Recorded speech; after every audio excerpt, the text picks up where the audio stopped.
Tonight, 150,000 people in Hong Kong pauses to remember those who are dead in Beijing massacre happened yesterday, 22 years ago.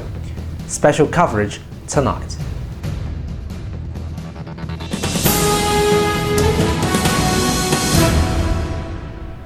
Good evening, everyone. 22 years ago, many citizens and young university students who love China and are passionate about democracy bravely sacrificed or arrested by the Chinese government as the Beijing Tiananmen Square washed by their blood. The whole world watches in horror.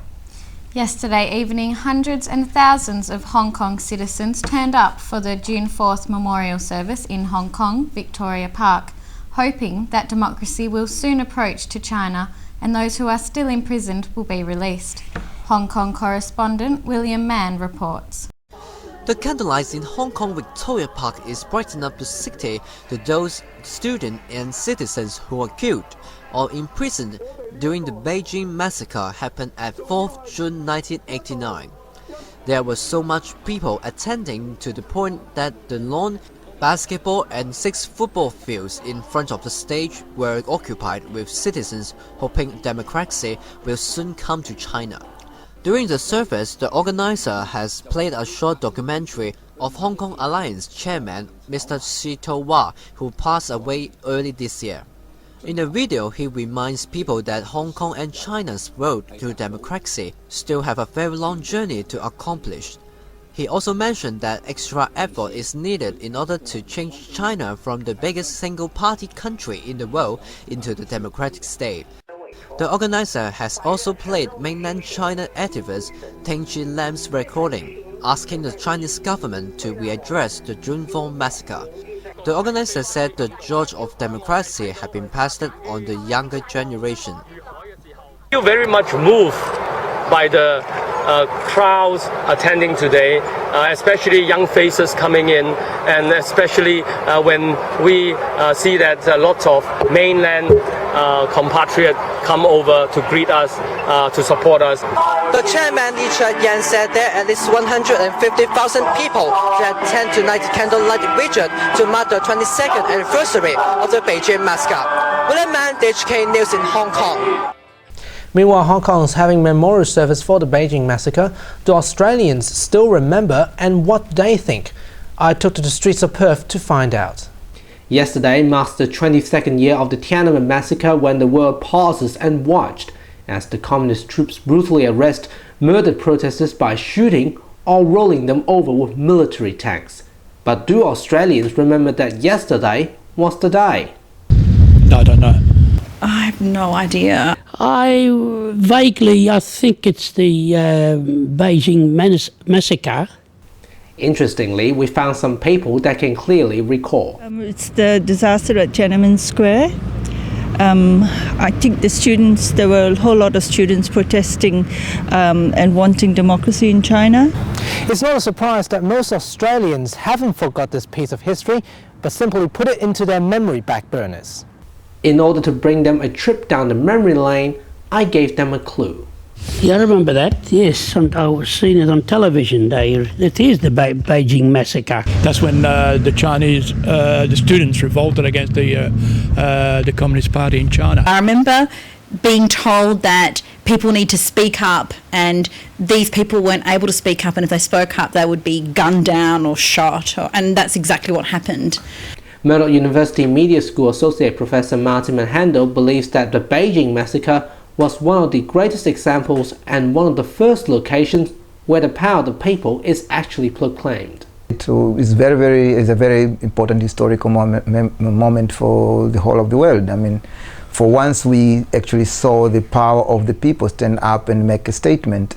He also believed that democracy will be different in each country due to the cultural influences, and people can't expect everywhere is the same. Democracy is totally different, so we cannot expect that the Chinese democracy is going to be the same as American democracy or French democracy or Australian democracy. It is democracy, but with a cultural tinge.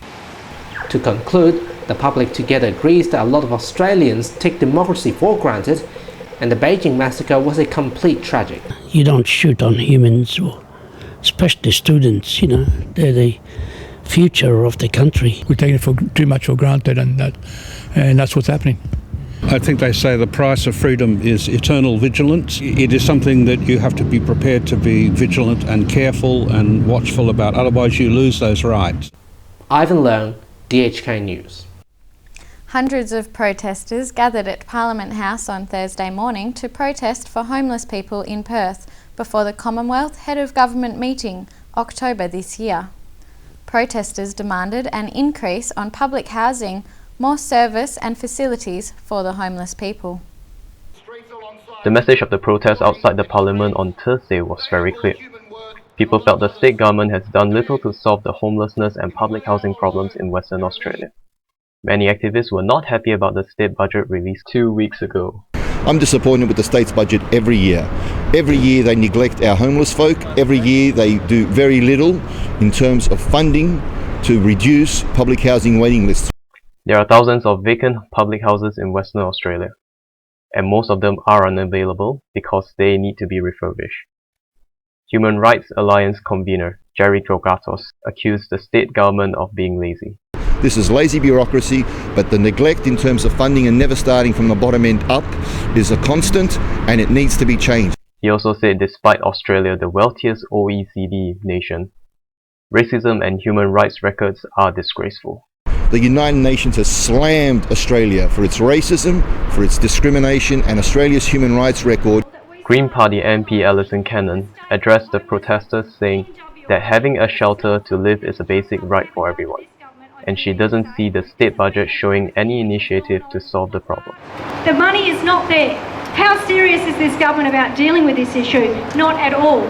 Opposition Eric Ripper has come out and supported the crowd with a speech. He said the state government's challenge is to use the income of the economic boom wisely so all West Australians can benefit from it. He is disturbed to see a huge gap between rich and poor. We're getting not only a two-speed but a multi-speed economy, and more distressingly, a multi-speed society with some people doing very well and other people in the midst of plenty going backwards. Richie Lee, DHK News. Well, next week I'll be meeting one of the people who are homeless in Perth and understand how the high renting prices and utility costs are pushing more and more low-income Australians out of their houses. In our special feature story, Homeless Australians. Well, I've got a job. I mean, I pay my taxes. I don't use drugs, don't drink alcohol, or very rarely drink alcohol. I just can't afford the rent. That's next week on the Evening News. BLW magazine has named WA's iron ore magnate Gina Rinehart as Australia's richest person in their annual Rich List edition. In 2010, Ms. Rinehart's net worth was estimated to be $4.75 billion, but in 2011 she had become Australia's first person to cross the $10 billion threshold. Ms. Rinehart's total wealth is now estimated to be 10.3 billion Australian dollars, and it's predicted that this may only be the beginning of a period of expansion for her company Hancock Prospecting. David Butler is a professor of economics and finance at Murdoch University, and he explains how such a rapid change in one person's wealth can take place. Okay, the main reason is it depends on how your portfolio of assets and wealth is distributed. If you've put your $4 billion wealth in a Commonwealth Bank term deposit, then you might add 4% to that in a year. If on the other hand you've got $4 billion invested in 35% of Rio Tinto, for example, and a company like that where the share price is very dependent on movements in the price of the commodities you're producing, such as iron ore. If you have a doubling in the iron ore price, it's quite easy to see how you can get a doubling in the share price. And if most of your wealth, $4 billion, is a 1/3 share of Rio, for example, or Hammersley Iron in the old days, then you can easily see your money double in a year. Share price movements and the wealth you get will depend partly on innovation and things in a way that, like a Steve Jobs will do with Apple, but it will also depend, in the case of people like Gina Rinehart and commodities-based mining companies, will depend on the price of the commodity you're mining. Clinton Little, DHK News.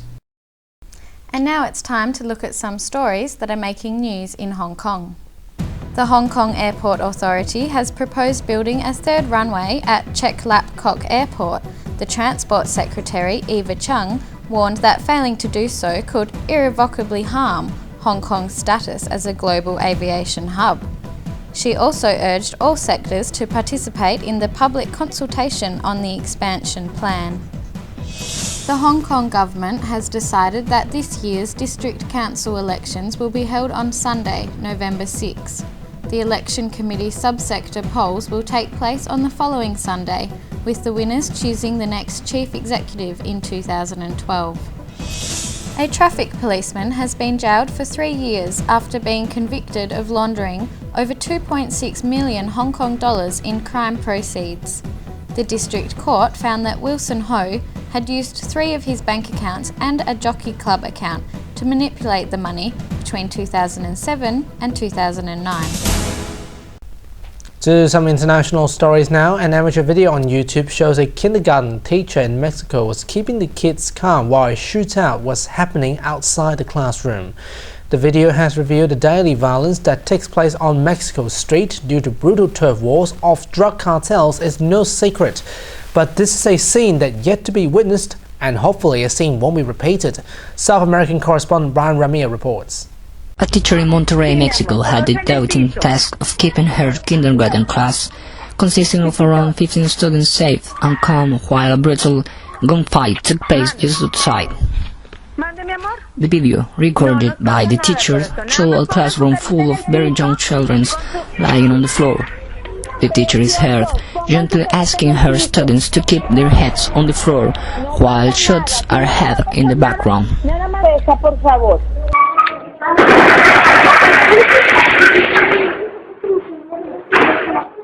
¿Vamos a cantar una canción? Sí. Vamos a cantar la de... Ya sé cuál. Si las gotas de lluvia fueran de chocolate, me encantaría estar ahí. ¿Quién quiere chocolate? By getting the children to sing the song, she managed not only to keep them calm, but also to have them stay with their heads on the floor. As she prompted them to turn over and look up to the sky with their mouths opened wide. It was reported by the local media that has identified the school as being located in Colonia Nueva Estanzuela, just meters away from where an armed group on 7 vans arrived to murder 5 people at the independent taxi bus. And the teacher, whose identity is yet unknown, has been killed, and hero has been recognized by media and viewers for showing great courage and composure during the terrifying ordeal. Brian Ramirez, DHK News, America. Russia has banned the import and sale of vegetables from the European Union because of food poisoning in Germany linked to the deadly strain of the E-Coli bacterium. European Union members annually export around $5 billion worth of fresh vegetables to Russia. The highly toxic strain of E. coli, which has killed 18 people in Europe and made more than 1,600 others ill, has spread to the United States. American officials at the Center for Disease Control and Prevention said 2 cases had been reported in people who had recently traveled to Germany. Scientists had earlier said that the outbreak was being caused by a strain of E. coli that has never been detected before. They are still searching for the source of the outbreak. An infectious disease specialist and chairman of the People's Health Action, Dr. Lo Win-Lock, has said that the E. coli outbreak in Europe is worrying. Experts advise that vegetables should be properly cooked, adding that stir-frying should be adequate to kill germs. If eaten raw, vegetables should be thoroughly cleaned and treated with disinfectant agents, which are widely available in shops. Moyukh Muzahid, DHK News. And here's latest sports news with Jacob Lamb. Jake. Thanks guys, welcome to the Evening Sports. Australian football analyst Les Murray has expressed grave concerns about the integrity of FIFA, saying re-elected President Sepp Blatter must clean the place up amid widespread corruption fears. Murray, who is part of the FIFA Ethics Committee, labelled as very, very serious the turmoil within FIFA as Blatter was re-elected unopposed following the suspension of rival Mohammed bin Hamad. Senior FIFA Vice President Giulio Grondona has accused the media of printing falsehood. And finally, a quick reminder to all of you about the Round 13 NRL match tomorrow will be West Tigers versus the Knights. That's all the sports for tonight. Enjoy your Sunday night. Ivan, Anna? Thanks, Jake, and that's how the world looks tonight. Thanks for joining us. Good night. Good night.